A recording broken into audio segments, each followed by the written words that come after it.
Et Régis Dupont, donc, qui sort un bouquin sur Ronaldo, 101 fois Ronaldo chez Solar. Régis, raconte-nous, en fait, qu'on a le contexte familial, l'enfance, tout ça.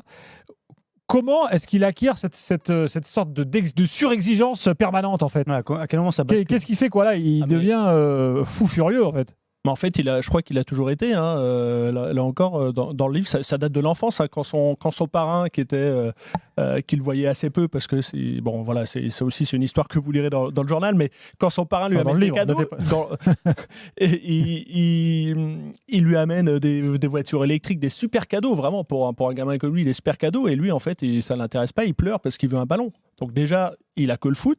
Et après, très jeune, enfin relativement jeune, au début de l'adolescence, les gens du quartier le voient courir avec des trucs autour des chevilles. Ils se disent, mais qui c'est ce taré? Et voilà, il avait des poids aux pieds pour courir. Il devait avoir 11, 12, 13 ans. Quoi. Donc c'est vraiment, il a toujours voulu être plus fort. Plus fort certainement parce qu'au départ, c'est un enfant maigre, assez chétif. Donc il voulait prendre un peu de muscle. Mais il a toujours voulu être le meilleur. Quand il était avec ses copains dans la rue à Lisbonne et qu'il s'arrêtait au feu, que les voitures s'arrêtaient au feu rouge, quand le feu passait vert, il courait pour prendre de vitesse les voitures.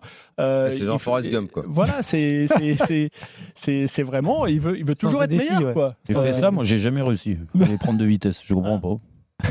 S'il venait ici, il voudrait prendre la place de Gilbert pour être meilleur que lui au micro, quoi. Voilà. Mais on a l'impression que dans sa carrière, on a l'impression que dans sa carrière, il y a un moment où ça a basculé, même dans sa manière de jouer. On l'a vu, il s'est adapté parce qu'il a vu que son corps changeait.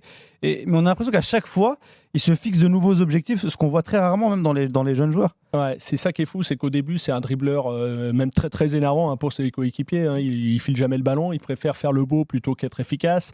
Et on se dit, à un moment, ça va avoir une limite, un joueur comme ça. Et puis, effectivement, pour moi, c'est 2008, il est Ballon d'Or et il se dit, maintenant, qu'est-ce que je peux faire pour être encore meilleur, quoi. Et donc, quelle est l'importance de Ferguson dans sa progression et dans cette prise de conscience qu'il devait arrêter? On dit souvent que la légende, c'est que à Manchester United, les anciens et Ferguson l'ont un peu, mis droit. Lui ont appris, on va dire.